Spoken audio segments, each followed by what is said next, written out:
Hello, this is Imran.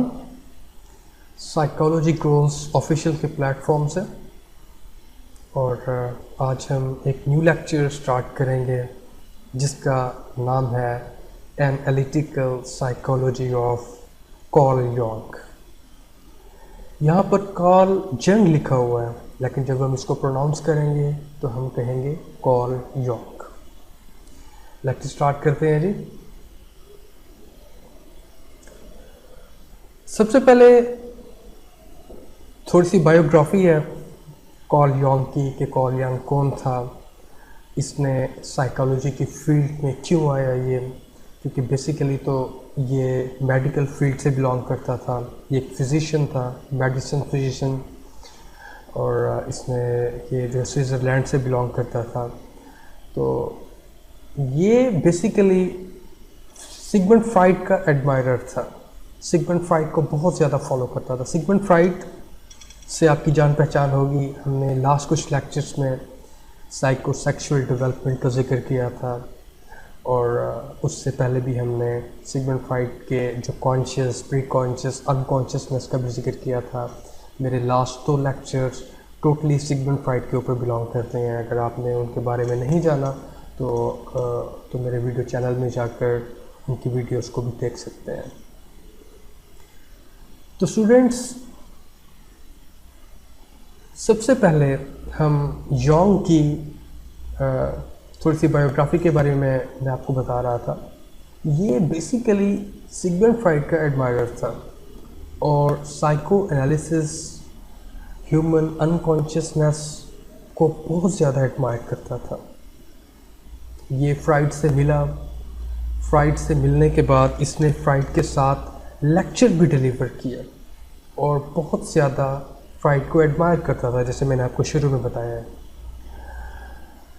लेकिन जब इसने अनकॉन्शियसनेस को मज़ीद स्टडी किया तो यंग ने बाद में कहा कि सिगमंड फ्राइड ने अनकॉन्शियस को कंप्लीटली एक्सप्लेन नहीं किया। यंग ने कहा कि अनकॉन्शियसनेस होती है, लेकिन अनकॉन्शियसनेस को फ्राइड ने कंप्लीटली एक्सप्लेन नहीं किया। लास्ट लेक्चर में हमने अनकॉन्शियसनेस के बारे में पढ़ा था। सिर्फ आधा मिनट मैं उसको दूंगा अनकॉन्शियसनेस को। अगर आपने मजीद उसको इन डिटेल स्टडी करना है तो मेरे लास्ट लेक्चर को आप देख सकते हैं। सिगमंड फ्राइड ने कहा था कि अनकॉन्शियसनेस एक ज़ख़ीरा होता है। ज़ख़ीरा किसका होता है? थॉट्स का होता है, इमेजेस का होता है, मेमोरीज का होता है, विशेस का होता है, डिज़ायर्स का होता है, अर्ज का होता है, लेकिन मोस्ट पार्ट इनका रिप्रेस्ड होता है, पेनफुल होता है। तो उसको उसने अनकॉन्शियसनेस का नाम दिया था। यही हमने पढ़ा था अनकॉन्शियसनेस के हवाले से। और फ्राइड ने कहा था कि वो रिप्रेस्ड या पेनफुल थॉट्स हमारे अनकॉन्शियस में जाके हमारे लिए प्रॉब्लम्स क्रिएट करते हैं। तो उन थॉट्स को मेथड ऑफ डायग्नोसिस में सबसे पहले उनको कॉन्शियसनेस में लाना है, डायग्नोस करके। कॉन्शियसनेस में लाने के बाद मेथड ऑफ ट्रीटमेंट करना है, उन प्रॉब्लम्स को रिजॉल्व करना है, उन डिज़ायर्स को, अर्ज को कंप्लीटली रिजॉल्व करना है साइकोथेरेपी के थ्रू, जिसके लिए फ्राइड ने dream interpretation, psychopathology of everyday life और भी इससे रिलेटेड चीज़ों का जिक्र किया था। उसके बारे में भी हम एक लेक्चर करेंगे, treatment methods of psycho analysis के बारे में। लेकिन आज का लेक्चर हमारा कार्ल यंग के ऊपर है, तो हम अनकॉन्शियसनेस को ही मद्देनज़र रखेंगे कि यंग ने अनकॉन्शियसनेस के बारे में क्या बात की थी। इसने फ्राइड से लेटर ऑन डिसएग्री किया था और अपनी एक थ्योरी डेवलप की थी, अपना एक थ्योरेटिकल फ्रेमवर्क डेवलप किया था जिसका नाम इसने रखा था एनालिटिकल साइकोलॉजी। और इसमें एक इशू भी रेस किया था यंग ने कि फ्राइड का एम्फोसिस था, उसका फोकस जो था वो साइकोसेक्सुअल डेवलपमेंट पर था। तो उसने अनकॉन्शियसनेस के बारे में सिर्फ लिबिडो का जिक्र किया था, सेक्सुअल इनर्जीज का जिक्र किया था, सेक्सुअल स्टेजेस का जिक्र किया था, लेकिन उसका जो मेन जो पार्ट था जिसको उसने कलेक्टिव अनकॉन्शियसनेस का नाम दिया था, उसको एक्सप्लेन तक नहीं किया।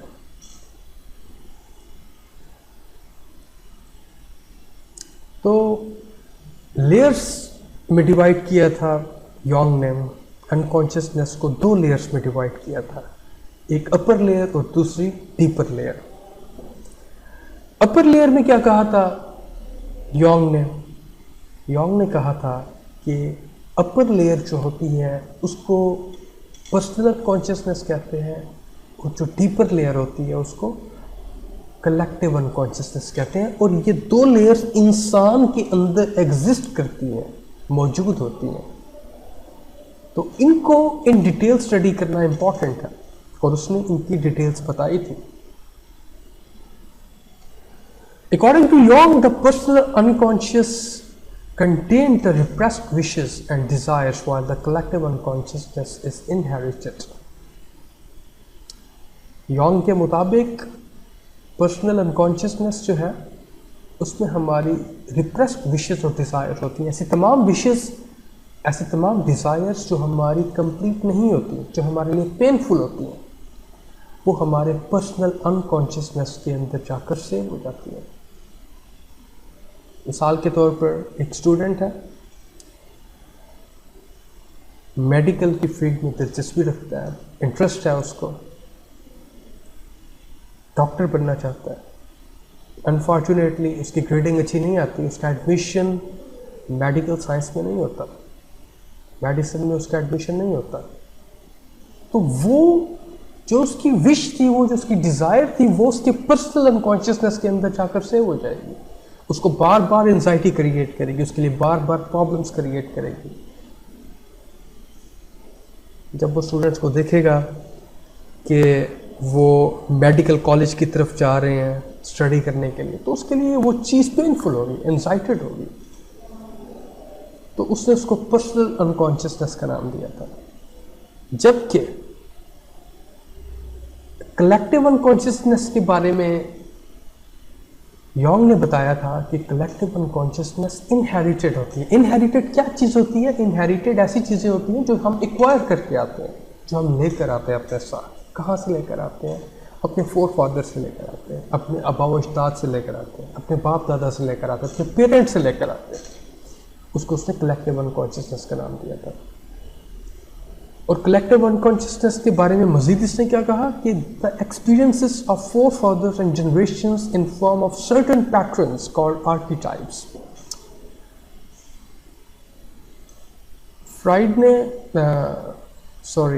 योंग ने ऐसे तमाम एक्सपीरियंसेस का जिक्र किया जो इंसान अपने फोर फादर्स से या अपनी नस्लों से लेकर आता है। उसका एक सर्टेन एक पैटर्न होता है, उस पैटर्न को उसने नाम दिया था आर्कीटाइप्स का। और आगे इसने 4 आर्कीटाइप्स का जिक्र किया था। आर्कीटाइप्स बेसिकली जो है वो इमेजेस होते हैं, पैटर्न्स होते हैं, वो सिंबल्स होती हैं, अलामात होती हैं। इसको हम आगे फर्दर डिस्कस करेंगे। आर्कीटाइप्स का थोड़ा सा हवाला इसने दिया। Men's experiences of inferiority, men's experience with the women, women experiences with the man, all these are collective experiences that are passes with the generations. Means कि ये तमाम एक्सपीरियंसेस जो होते हैं, वुमेन मैन का एक्सपीरियंस, मैन वुमेन का experience, ठीक है, ये तमाम इंसान अपने फोर फादर से लेकर आता है और इसको उसने कलेक्टिव अनकॉन्शियसनेस का नाम दिया था। ये जनरेशंस में पास थ्रू होते हैं। Archetypes are the images and thoughts which have universal meaning across cultures that show up art, literature, religion, etc.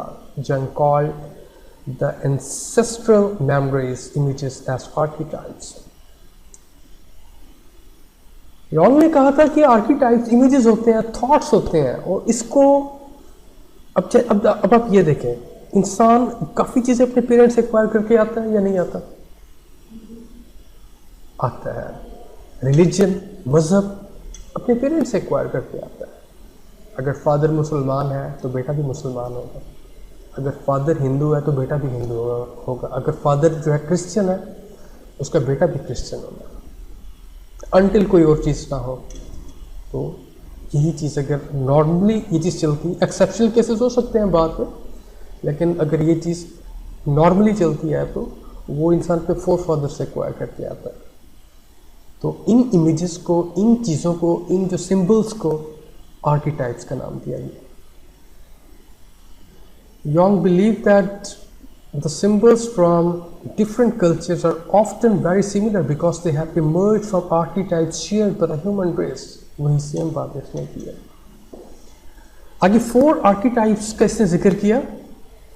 Number 1 is persona. Persona क्या होता है? Persona is the outward face that we present to the world. People are innerly and psychically have their one way of personality, while person shows another image to the outer world like an actor।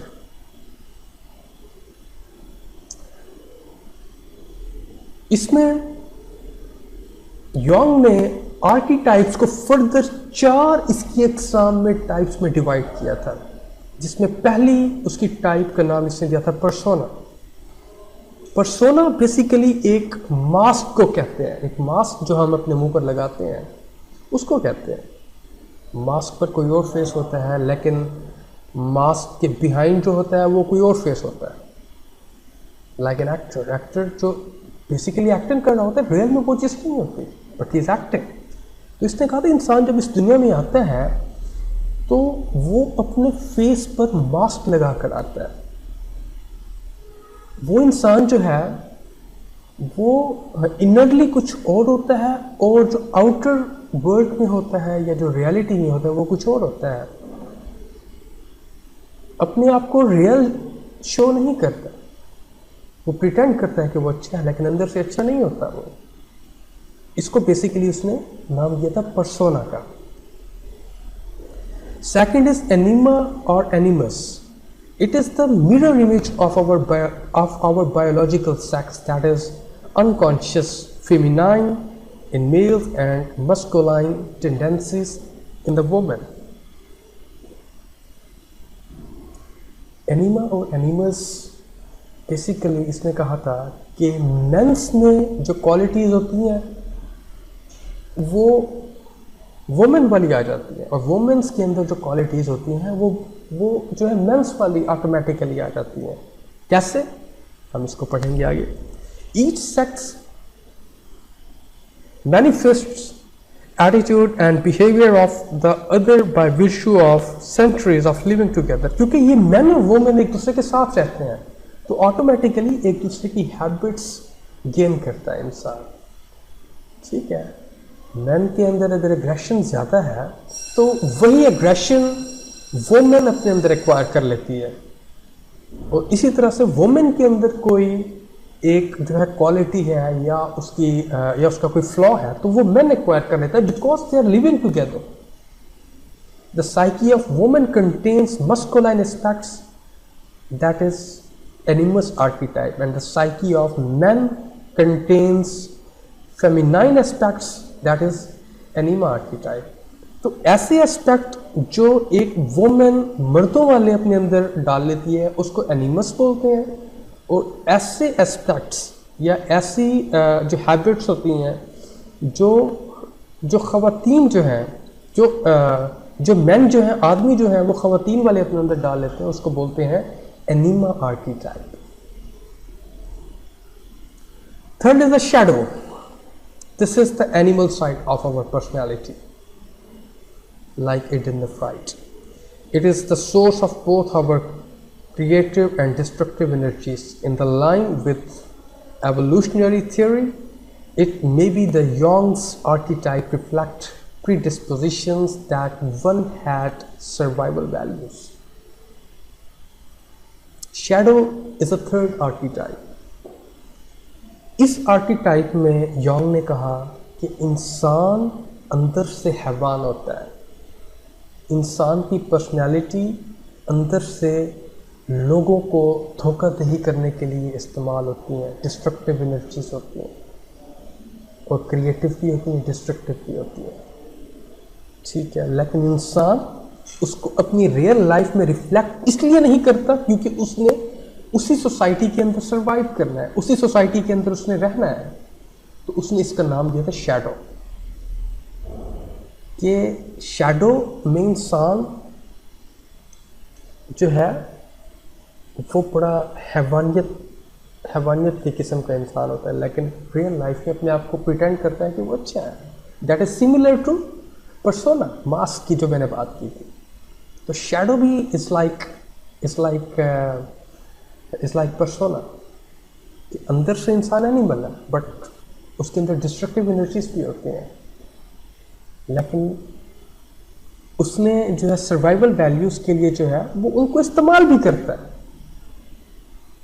उन destructive energies को बाज़-औक़ात अपनी survival values के लिए, अपने आप को survive करने के लिए इस्तेमाल भी करता है, लेकिन उनको अवॉइड भी करता है। Final is the self. It provides a sense of unity and experience. For Jung, the ultimate image of human is to achieve a state of selfhood similar to self-actualization. And in this respect, Jung is moving in the direction of more humanistic orientation. जो fourth archetype का जिक्र किया था वो self का किया था। This is one of the positive archetype of Carl Jung. इसने कहा था कि इंसान के अंदर एक सेंस ऑफ यूनिटी होती है जो इंसान अपने एक्सपीरियंसेस से गेन करता है। इंसान सेल्फहुड अपने लाइफ से काफ़ी कुछ जो है पॉजिटिव चीज़ें गेन करता है और उनको फिर ह्यूमनिस्टिक वे में इंसानियत के लिए उनको इस्तेमाल करता है। जिस तरह से डिफरेंट किस्म के NGOs हैं जो ह्यूमन वेलफेयर के लिए काम करती हैं, तो योंग ने उसको नाम दिया था सेल्फ का, कि इंसान खुद से चीज़ों को, पॉजिटिव चीज़ों को एक्वायर करता है और लोगों की वेलफेयर के लिए, ह्यूमन या एनिमल्स की वेलफेयर के लिए उसको यूज़ भी करता है। तो उसका इसने नाम दिया था कि इंसान जो पॉजिटिव चीज़ें सीखता है, यूनिटी सीखता है, सेंस ऑफ एक्सपीरियंस सीखता है, उसको सेल्फहुड के लिए इस्तेमाल करता है, उसको ये अदर्स के लिए इस्तेमाल करता है, उसको एनिमल्स के लिए इस्तेमाल करता है, उसको ह्यूमंस की वेलफेयर के लिए इस्तेमाल करता है। तो उसको इसने नाम दिया था सेल्फ का। तो स्टूडेंट्स, आज का हमारा लेक्चर यहाँ पर ख़त्म होता है। तो नेक्स्ट लेक्चर में हम मज़ीद टॉपिक्स को टच करने की कोशिश करेंगे। इसके हवाले से कोई आपकी क्वेश्चंस हो तो आप कमेंट बॉक्स में इसको आप पूछ सकते हैं, मैं आपको आंसर करूँगा। और अगर आपके माइंड में कोई और जो सजेस्टेड टॉपिक्स हैं तो वो भी आप मुझे बता सकते हैं, हम उनकी तरफ भी जा सकते हैं, कोई ऐसी बात नहीं है। इंशाल्लाह कल एक और लेक्चर के साथ मैं हाज़िर होऊंगा। तब तक के लिए गुड बाय, अल्लाह हाफ़िज़।